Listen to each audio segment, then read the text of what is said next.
1. What's the question? Do I have an obsession? Yeah. Well, I don't consider them obsessions, but I do have a habit of organizing myself in ways that other people might consider obsessive. I've walked into a friend's flat where I was staying for a week or two and instantly alphabetized their collection of CDs or DVDs of maybe 100 or so. Because if I was going to be there and I needed to find a piece of music, it just means it was a lot easier to find it when it's alphabetized. Are all your book collections and record collections at home alphabetized? Absolutely. It just saves, I do it once and it saves a lot of time in finding things afterwards. I find it practical. I don't find it obsessive. 2. Do you have any private obsessions? For example, collecting things, exercise, tidiness, that stuff. Well, I do. I've got a complete obsession about cleaning.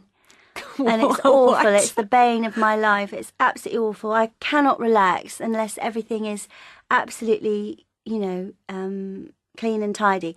I've had to let it go a bit because my husband's an Aussie and he's very laid back. And I just haven't been allowed to be as obsessed as I have been in the past. And, of course, having children stops the obsession a little bit because there's toys and stuff everywhere. Yeah. But where did it come from? Well, I think it's just it's a security thing. I feel when everything's clean and tidy, I feel safe and comfortable. And I think it's because when I was an early teenager, my parents split up, they divorced. And that's when it started. I started cleaning we had a smoked glass coffee table with chrome legs. And I used to clean that because I couldn't stand the fingerprints on it. And that's where it began, and that then escalated, and I started cleaning the kitchen and the bathroom. Oh my God, as a teenager? Yeah, I was absolutely, and then hoovering came into play, and I started hoovering. But ironically, I've got a couple of friends, and their obsession with cleaning started as well with the same thing. Their parents split up at around about the same age, early teenagers, and they have obsessions with cleaning as well. One who I work with, not very far from here today, and another girlfriend who I met on a course, and she has the same problem. So I don't know whether there's anything in that. Do you clean when you're upset, or do you just clean all the time when you're upset? Particularly when I'm upset. Yeah. It occupies me and everything's all nice.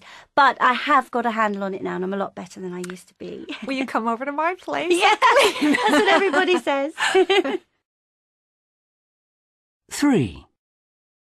Well, my mother is completely pathologically addicted to checking her hair in the mirror all the time. And she's got a real hang-up about her hair, completely obsessed by it.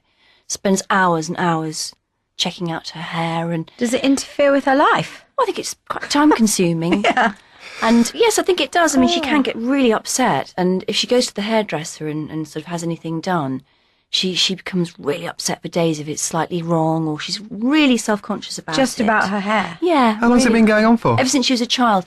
I discovered that her brother had curly hair when he was a child. Beautiful curly hair. Yeah. And big brown eyes. And I think he was the sort of favourite child. I think he was Does she the have favourite straight one. hair? She has straight hair, and I think that's where it comes from. But she's absolutely really hung up about it.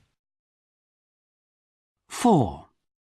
There's a name for this condition, but I can't remember what it is, and I'm not sure what it's called, but I do count things. If I come into a room, I will count the number of lights on the ceiling. The only thing is, I don't know how many there really are, because I count things so that they turn out to be in multiples of 3s or 9s. And I also count panes in windows. I will count panels in doors. But I like them always to get up to a 3 or a 30 or a 90. So it's a fairly useless thing, but it's just something I just do. 5.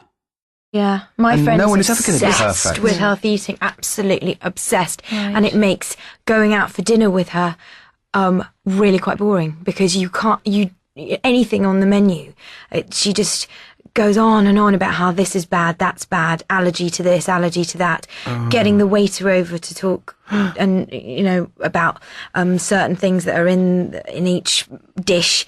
And it's just so, it really actually does interfere with like her social life, having fun with her, because she's just completely obsessed by what she eats. And it's just a bit, I don't know, it's a bit boring.